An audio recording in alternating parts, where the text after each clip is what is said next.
अब मैं इसके बाद उत्तर महाराष्ट्र के कारगुजार सदर जनाब सैयद रफत हुसैन साहब को इस शेर के साथ दावत देता हूँ।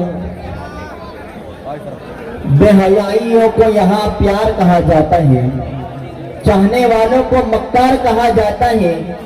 देश की मांग भरी हमने लहू से, फिर भी हमको यहाँ गद्दार कहा जाता है जनाब। और इसी तरह एक शेर किसी ने भेजा है हमारे रफत भाई की खिदमत को देखकर। कभी कभी नहीं हर रोज जाता है, कभी कभी नहीं हर रोज जाता है।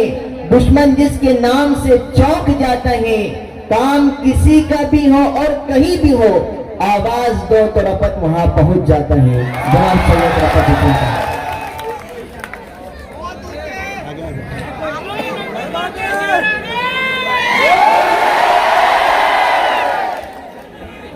आप तमाम की जज्बे और मोहब्बतों को सलाम।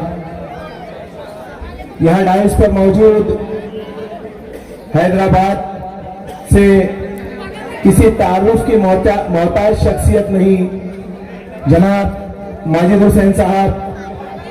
औरंगाबाद से नासिर सिद्दीकी साहब, जमीर कादरी साहब। वैसे ही हैदराबाद से पिछले 3 इंतखाबात मेरे शाने से शाना लगाकर मेरी मदद के लिए तीसरी बार यहाँ पर मौजूद जनाब जफर खान साहब, सुभान खान साहब और मेरे दुनिया से मेरे दोस्त, पार्टी के जिम्मेदारान और नंदुरबार की तमाम मजलिस इत्तेहादुल मुस्लिमीन की टीम और मेरे उम्मीदवारान और यहाँ मौजूद ये सरों का समंदर, ये जम्मे गफीर।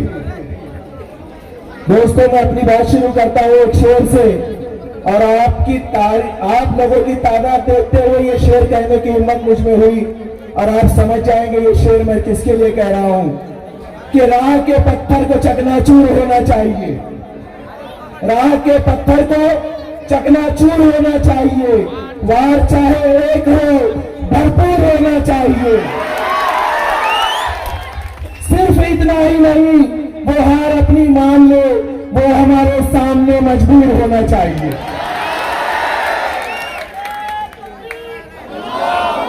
दोस्तों, रियासती मामलात, मुल्क के हालात और इंटरनेशनल पे 2020 खेलने के लिए हमारे माजिद हुसैन साहब को वक्त दे रहा हूं मैं, लेकिन मकामी हालात आप लोगों के सामने और मेरी पार्टी के जिम्मेदारान के सामने रखने की जिम्मेदारी मेरी है। तो नगर पालिका के चुनाव है तो सिर्फ नगर सेवकों पर ही बात करता हूं। अपने सीने पे हाथ रख के कहिएगा, अब तक जितने नगर सेवक मिले या जो कोई भी है या आपके सामने आ रहे हैं वोटों की भीख मांगने के लिए, बताइए। मैं चैलेंज के साथ कह रहा हूं, इलाही चौक जो मुस्लिम इलाकों का सेंटर है, मैं यहां से खड़े रहकर बड़ी जिम्मेदारी के साथ आपको कह रहा हूं, किसी एक उम्मीदवार को मेरे सामने बिठा दो कि अपना खुद का बायोडेटा ही लिख के दे दे, बता लिख सकता है क्या नहीं? क्या अहमियत देखकर टिकट मिलते हैं, क्या अहमियत देखकर उनको आप लोग वोट दिए आज तक? मेरा सवाल तो आप लोगों से भी है कि आप ही लोगों ने आप उनको सर का ताज बनाया, जिनको उनके नेताओं ने पैरों के जूतों के पास खड़ा रखा। इन्हीं के नगर सेवक थे जो कल तक मेरे साथ में घूमते थे जब कुछ काम रहता था। तो अब नाम लेके बोलूंगा तो मैं नहीं चाहता बेचारों की शर्मिंदगी हो। इनमें से एक बेचारे आगे तो ठेकेदार बन के काम करते रहे, पब्लिक का काम हो नहीं हो, उनका काम होना चाहिए। इनमें से एक बेचारे बोलने लगे कि पटेलवाड़ी के पास गटर का काम था, बहुत बड़ा था, करीब 2-2.5 करोड़ रुपए का काम था। हम गए हमारे नेता के पास कि नेताजी वो नाली का काम तो हमको दे दो।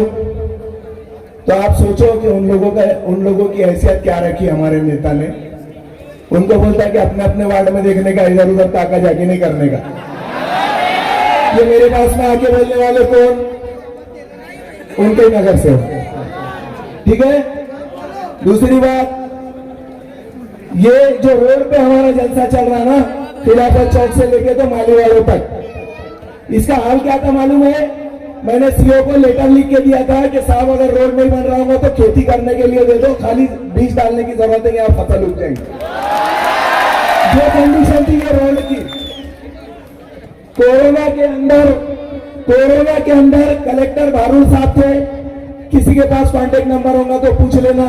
राजेंद्र शिंदे साहब सीओ थे, किसी के पास कांटेक्ट नंबर होगा तो मेरे से ले लेना, बात कर लेना।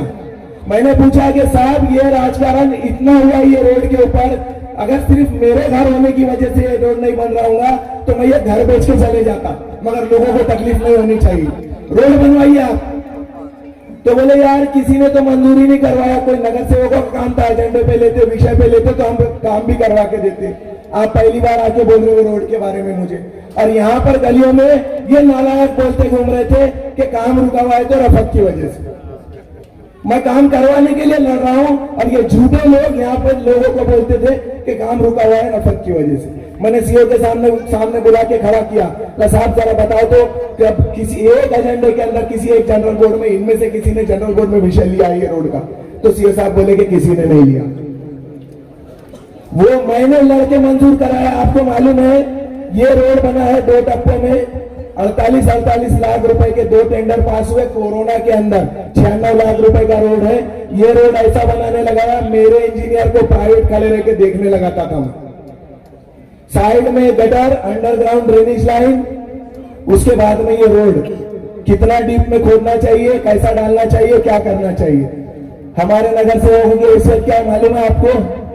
जब इनके ऊपर बीती थी एक मामले के अंदर, मेरे ऑफिस के अंदर लाइन लगा के खड़े थे पूरे के पूरे। मेरे ऑफिस के बाजू में, मेरे मजलिस-ए-इत्तेहादुल मुस्लिमीन के ऑफिस के बाजू में हमारे अजमल भाई रहते, बेकरी वाले, सब पहचानते ना? हाँ, अजमल भाई मेरे पास आके बोले रफत भाई गरीब आदमी है मैं, मेरी दीवार टूट जाएंगी, उससे लग के गटर है, घूस ने खड्डा कर दिया है, कम से कम उनको बोलो कि वो गटर रिपेयर कर दो तो मेरा घर बच जाएगा, वरना दीवारों में तड़ पड़ गई। मैंने बोला भाई सामने बैठा रहे, मान लो अरे भाई गरीब का काम है, कर दे यार, उसकी दीवार गिर जाएंगी तो बनाने की भी उसके गरीब की इस्तेताअत नहीं है। उस वक्त की बात कर रहा हूं। तो ये भाई क्या बोलता है मालूम है? हमको भैया साहब ने सीओ के सामने पूरे नगर सेवकों को बिठाया। ये उसका नगर सेवक का जवाब दे रहा हूं मैं, उसके बोले हुए अल्फाज बोल रहा हूं। भैया साहब ने सीओ साहब के सामने पूरे नगर सेवकों को बिठाए मुस्लिम, और ये बोला है कि इनके कोई भी काम रहेंगे 10,000 के ऊपर के, मेरे से पूछे बगैर नहीं करना। तो इनकी हैसियत क्या है भाई? मैं नगर सेवक नहीं है, नंदुरबार नगर पालिका में MIM का एक भी नगर सेवक नहीं है। मेरा एक ही काम 96 लाख रुपए का था। किसकी हैसियत क्या है? मैं फिर बोल रहा हूं कितनी योजनाओं के तहत नगर पालिका में ये निधि आती है, स्टेट गवर्नमेंट की, सेंट्रल गवर्नमेंट की, इनको पूछो तो नहीं बता सकते।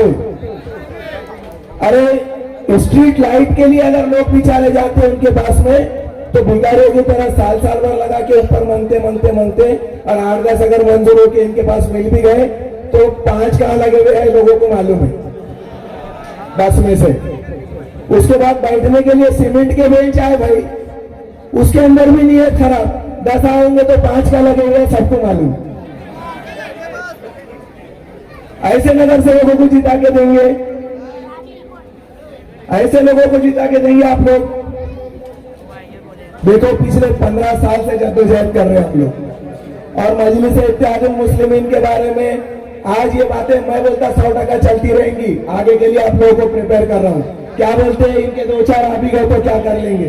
सत्ता किसकी है, हुकूमत किसकी है, मगर अब देख किसका रहेगा? तो दोस्तों मजलिस-ए-इत्तेहादुल मुस्लिमीन पूरे मुल्क में वाहिद वो जमात है कि कहीं पर भी हम ना सत्ता में रहे, ना सत्ता में भागीदार रहे, ना हमारा मिनिस्टर रहा, लेकिन अल्हम्दुलिल्लाह असदुद्दीन ओवैसी साहब, अकबरुद्दीन ओवैसी साहब वो सियासी बसीरत रखते कि उन्होंने शहादे के टाइम भी बोला था कि अगर कभी हमारे 4 भी जीत के आ रहे तो पूरे 27 पे भारी रहेंगे। अगर अपोजिशन में भी बैठे तो काम कैसे करवाना है हमको आता है, और अल्हम्दुलिल्लाह 5 साल में वो काम करवा के दिए। पिछले 40 साल में जिन्होंने नहीं करके दिए थे उतने काम 5 साल में।